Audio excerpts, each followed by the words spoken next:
Okay, good morning, everyone. And my name is Adekunle. And today we will be looking at grammatical rules and functions. Okay, we'll be looking at grammatical rules and functions. And oftentimes we come across this in English, or we find it difficult to do justice to questions that are being asked concerning grammatical rules and functions. First, we need to understand that grammatical names are the specific names given to parts of speech. Okay, grammatical names are the specific names given to parts of speech. So, while grammatical functions, are those roles that parts of speech play in a sentence. The roles that part of speech play in a sentence are known or regarded as the grammatical functions. Now, we're going to be looking at some examples of grammatical rules. So, some of which we'll be talking about the noun clause, we'll be talking about the adverbial clause, we'll also be talking about the adjectival clause for this class. Now, the the noun clause is a clause that is also known as the nominal clause, and it is dependent on subordinate clause that does the work of a noun in a sentence. Okay, get this right. A noun clause is also known as a nominal clause, and it is always a dependent clause. That is, it cannot stand on its own. It cannot make a complete sense on its own. You can also call it a subordinate clause that does not work, that does the work of a noun in a sentence. Now, the function of a noun clause it could be as a subject or the object of a transitive verb. Then it can also be a complement of a subject. It could also be the object and the preposition, that is the complement of a subject. It can also be the complement of an object and, of course, a preposition. Now, some of the forms in which a noun clause takes in a sentence. It can take the th clause or the that clause. For example, he said that he was coming. That he was coming in this sentence is regarded as the noun clause. We're going to look at the functions of these noun clauses later on. So he said that he was coming. So that he was coming is regarded as the noun clause. Another example is the WH clause. For example, what he said propelled me. What he said propelled me. So what he said is regarded as the noun clause in this sentence. Then we also have the to infinitive clause. So, for example, to say the truth is very important. To say the truth is very important. So, the noun clause in this sentence is to say the truth. To say the truth. That is, in sentences, noun clause can take the form of the that, it can take the form of a that is having that. For example, he said that he was coming. That he was coming is regarded as the noun clause. Then we have the one with the WH question, also or WH word. What he said propelled me. What he said propelled me. Then we have the to infinitive. To say the truth is very important. Now let's go to the functions of a noun clause. What is the function? What does it do? So we've said that it functions as the subject of the verb. Take for instance in this sentence, what the students did is quite appalling. What the students did is quite appalling. So if I'm to ask you what the noun clause in this sentence is, you'll be telling me that the noun clause is what the student did. So this is the WH form of a noun clause. What the student did is the noun clause and it functions as the subject of the verb is. Okay, so it functions as the subject of the verb is. So the next example under this is How he passed his examination remains a mystery. How he passed his examination remains a history. Okay, so how he passed his examination is the noun clause in this sentence. So it is functioning as the subject of the verb remains. So most times the noun clause which take this form, they are always closer to the verb that they are actually the subject of. So the first one is the subject of the verb is, and the second one is the subject of the verb remains. Now let's go to the third example that we're going to give before we move to the next one. It functions as the object of a verb in a sentence or in a clause. It functions as the object of a verb in a clause or in a sentence.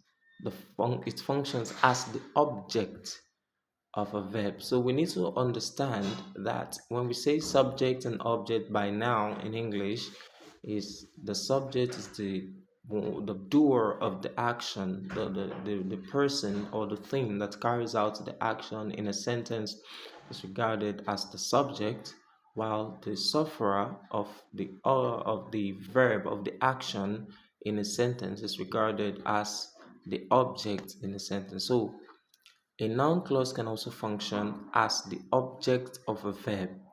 For instance, I don't know why I am here. So when it functions as the object of the verb, it takes the position of an object.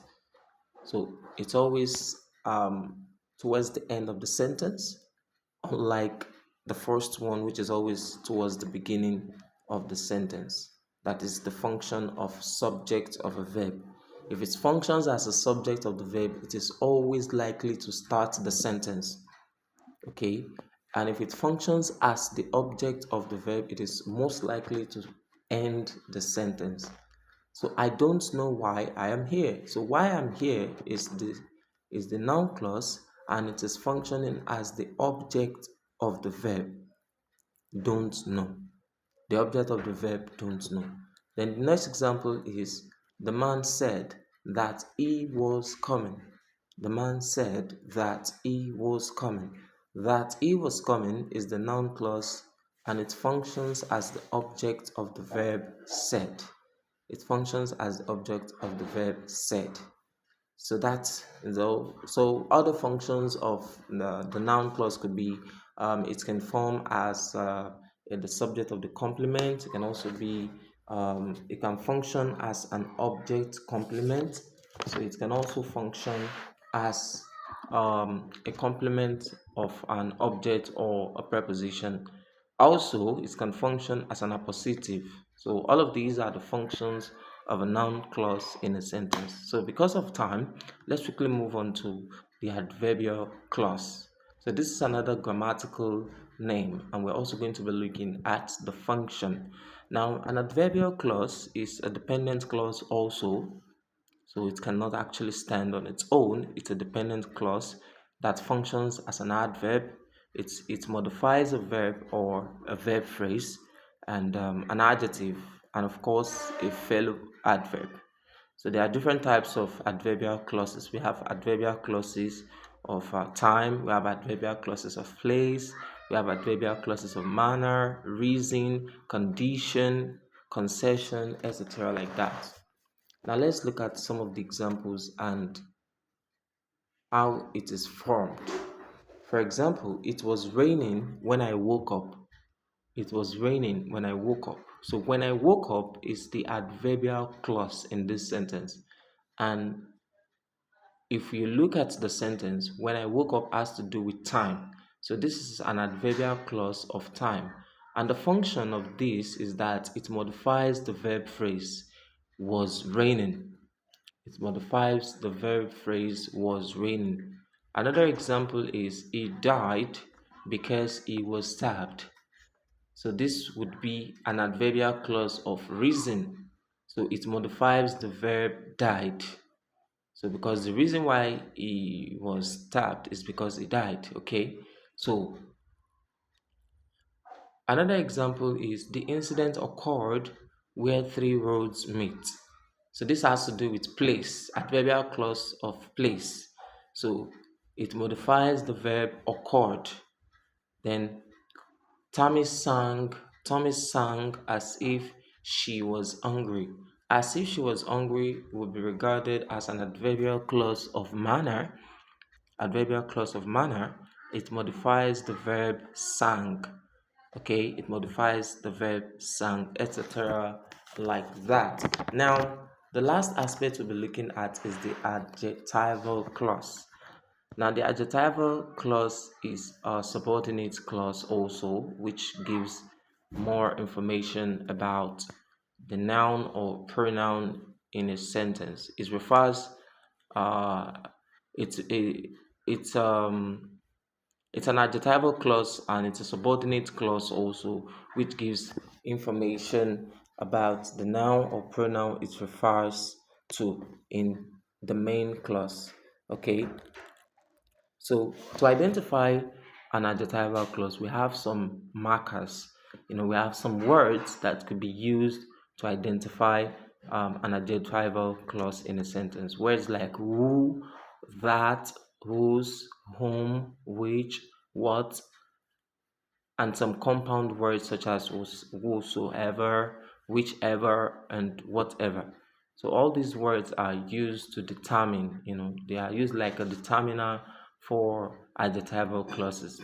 It functions. So what it functions as is it functions as a modifier of a noun or a noun phrase in a sentence, and it is usually close to the noun it is describing. So it is usually close to the noun it is describing. Take for instance, I know the place where they hid the book. I know the place where they hid the book. This is an adjectival clause and it is modifying the noun phrase, the place. So it is modifying the noun place. It is modifying the noun phrase, yes, the phrase, the place. So where they hid the book. I know the place where they hid the book. So adjectival clause, which is now modifying the noun phrase, the place. Also, this is the boy whose result was stolen. This is the boy whose result was stolen. Whose result was stolen is the adjectival clause in this sentence, and it modifies the noun phrase the boy. It modifies the noun phrase the boy. Don't forget what an adjective does in a sentence. It gives us more information. It tells us more about the noun or the pronoun in a sentence, okay? Now, I like eating oranges. That's another example. I like eating oranges that are sweet. So, that are sweet happens to be the adjectival clause in this sentence, and it modifies the noun oranges. So, it modifies the noun oranges. So this is little about grammatical names and function in English, and I believe this little explanation is more explanatory and understandable. Feel free to drop any question, and thanks for listening, and bye for now. Do have a wonderful day.